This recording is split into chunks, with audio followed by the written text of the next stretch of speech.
Shamarraan Biyya Arabaa gola ormaa keessa jirtan namni kamillee viidiyoo kana bira hin darbinaa dhaggeeffadha. Si'a sadii Jalaa Miliqxee si'a sadii erga Jalaa Miliqxee akkan taanetti kuuftee baatee si'a sadii Jalaa Miliqxee si'a afurii si'a arfaffaa irratti tiraafikiidhaan qabamte jechuudha. Si'a arfaffaan kun hin taane egaa kunoo akkuma koof akka keessan immoo dalagachuudhaaf manaa baate haadha ilmooti. Ilmoo kun guddifadhettee manaa baate gaafa manaa baate jechuudha. Garuu hin taane wantichi nagaan isiniif haa ta'u. Hordoftootaa fi jaallatamtoota kabajamtoota maamiloota kiyya viidiyoo koo har'aan laayik gochuun dhaggeeffadhaa isiniin jedha. Maaltu ta'ee habee guyyaa har'aa immoo mini zeesh maxxaa shaalkooti naan jettu waan ani fidee ofii har'a jechuudha. Dhugaa gooftaa namas kofashiisaa namas gaddisiisa dhugaa dubbachuuf maali ayyoo jettan miidiyaa kanarra waan na deemaa jiru argitanii jirtu. Obboleettii isin tambineelii irratti amma suuraa argitan kun intervuu har'a biyya Dubaay keessatti ishee muudate Dubaay keessatti waan isheen taate jechuudha. Egaa namni tokko gaafa manaa bahu dhugaa dubbachuuf nan ejjetadha jedhee manaa baha. Obboleettiin kun akkuma beektanii nama abbaa manaa biyyarraa qabudha. Abbaa manaa biyyarraa qabdi. Haadha ilmoo umurii waggaa 13 kan qabdudha jechuudha. Egaa otuma kanaa jirtu hojjetachuuf erga baateeti Dubaay keessatti jechuudha. Abbaa manaa madaamii wajjiniin qucci tuqutuqii keessa tuqutuqaa keessa jechuudha. Tuma wal tuttuqanii garaatti mucaan hafte gaafa mucaan garaatti haftu baafte ammas erga isa Jalaa Miliqxee lammaffaas itti deebi'anii maxuxuqanii baafte ammas sadaffaas keessa deddeebi'anii qoqqotu bubulleessuu jalqabanii erga bubulleessanii sadaffaas baafte. Egaa takkaa dhuufuun namummaadha. Lama dhuufuun garuu gadhummaadha jedha Oromoon. Kanaaf si'a arfaffaa irratti tiraafikiin qabee namni liqxu miilana jechuun xiqqi jennaan garaatti hafee jechuudha. Egaa jechuudha har'a obboleettiin kun namoonni daandii barumsa isheen irra jirtu kana daandii isheen ammarra deemaa jirtu kanarra namoonni deemtan takkaa yoo dogoggortan takkaa yoo dirqiin rakkoon isinirra gahe yoo dirqisiifamtan si'a takkaa yoo dirqisiifamtan.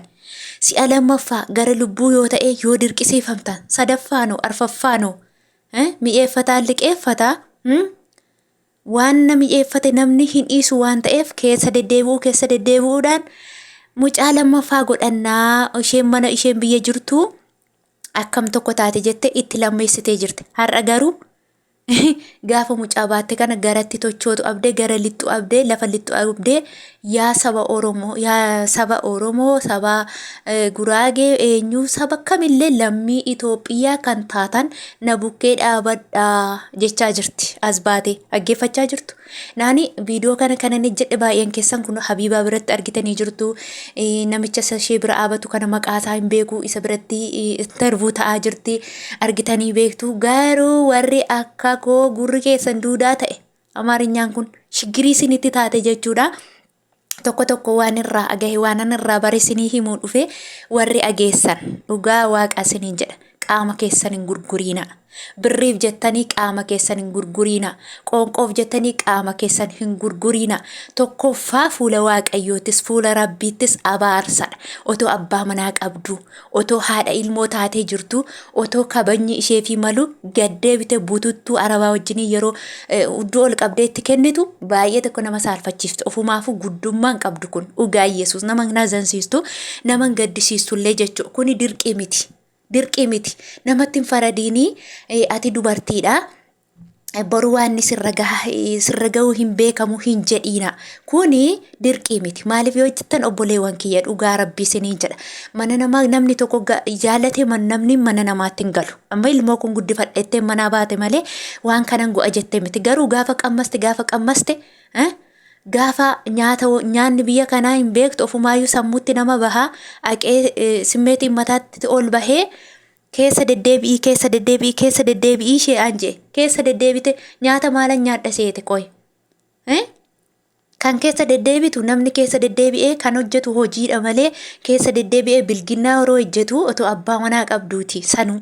To ilmoof jalaa qabduuti yeroo likiskistu akka kanaatti jechuudha baga salphatte dhugaa waaqaa isiniin jedha baga salphatte qaama ishee akka kanatti yeroo gurgurtu tokkorratti abbaa manaa ishee irratti yeroo otomman namni reebeen jiru reebee kanan goone Bakannaa shokolaataa tokkotti laatee yookiin immoo waama nyaata tokko uffata tokkotti darbateeti xaqaxaqa dafqii nyaadhu hojjedhu nyaadhu gaafa dafqite gaafa hojjette nyaatte dafqi keessatti mi'aa gaafa ittiin dafqa keetiin uffatte sirraallee bareeda gaafa dafqa keetiin nyaatte simboollee godhatta isa nyaatteen jechuudha sagaagaltuun immoo simboon qabdu yoomiyyuu hin salphatti umni sagaagaltuu salphina umni isaa jechuudha boonni isaa salphina kanaaf jennaan namoonni tokko namni nan arguu eenyuyyuu narratti hin beeku bukeesseen galaa biyyuma kanatti akka barbaade ta'ee bukeesseen gala jettanii namni of adabuu dadhabda umni keessan kana ta'a maaliif isaati oofachuu dadhabde akkasitti ifatti bahee miidiyaa guutuutu nama arga jechuudha karaa galtuun qabdu jechuudha iddootti galtuun qabdu jechuudha ilmoon isheen deessellee ishee jibbite jechuudha lammiin isheellee ishee jibba jechuudha firri isheellee ishee jibba jechuudha darbee immoo madaamiimti isheen bira hojjettullee yoo kana argitu yoo kana ageessu tokkoffaa abbaa manaa isheerrallee rakkootu ga'a lammaffaa lubbuma boleetti kanallee rakkootu ga'a jechuudha kuni har'a kaleessa keessa deebitee as baatee har'a yaa lammii Itoophiyaa na gargaaraa jechuun maaliif barbaachise maaf of adabamuu hin barbaachisne dubartoonni keenya akkuma harmi keenya rarra'u lapheen keenya rarra'a jechuudha maaliif waan nyaannu amne biyyaa baanee biyyatti moo waan uffannu amne biyyaa baane moo waan bilginnaa kana dhabee namni biyyaa ba'ee jira amma dhugaa dubbachuuf suma dhugaan siniin jira namni dhiira dhabee biyyaa ba'u jira namni bilginnaa dhabee biyyaa ba'u jira namni kamuu gaafa biyya isaarraa ba'u of adabee waan hawwu sana cuqqaallatee kaawwatee waan barbaacha dhufe sana immoo raawwatatee gala. Inni kun hin danda'ama itti galuun ni danda'ama boruullee ni qaqqabama hin badu bar hin dhumu kun dhugaa hin dhumu garuu immoo wanti amma namatti mi'aa namatti fakkaate waan geexii wayii namatti fakkaate sekendii muraasa daqiiqaa muraasaaf immoo gadda waggaa meeqaa kan namarraan buufne waan akka kanaati fedhii foon ilma namaati jechuudha ilmi namaa fedhiinsa daangaan qabu kanaafuu jechuudha namoonni mana namaa keessa jirtan gaafa rakkoon akka kanaa yoo dirqiyaan sirra gaquu jaa'iyyaa Ankanaachi jarri ufiifu albaatuudha onneen qabdu haaxaraa'u sitti zaqazzaqa je'aasen haaxaraa'u sitti zaqazzaqa kana je'a waanuma tokko fuudhaati yeroo kana har'aa boru ija kee ol jedheen baatu namni sun dirqiin hin jiru biyya kanatti walumaa galatti jechuudha gaafa immoo ati jala deemte ilkaan kee faggootee jala kokkolfite yeroo inni sittillee gagamu yeroo ati kushinaa keessa ufee sittillee gagamu jammaru itti hojii hojjettu dhiiste itti dhaabattee faanalee gagamna kala sii dhumate bor galgala walii dhufna barrii naabanii kana sitti dhufa gaafa kanammoo takka mi'eeffatte jennaan irraa dhaabbachuun hin jiru borus galgalas niiti jira jarri siraa du'aa rafti waan taateef yeroo isheen raftu sitti lo'a kana keessa hamma sun gobozii as sadiirraa baasuun saayyuu har'aa biyya kanatti immoo jechuudha otoo diingata Saudii jiraatte karaarraa baafattu hin qabdu si'a sadii baattee deemti malee jechuudha kanaafuu namoonni akka kanaa abbaa manaa biyyaa qabdan ilmoo biyyaa qabdanii hiriyyaa biyyaa qabdanii kabaja keessan eeggadhaa dhugaa waaqa otuma ilmoon qabaanne tuma abbaa manaan qabaanneeyyuu kuni salphinadha jechuudha salphina kan isin taane kan singinne bukkeen dhaabbati.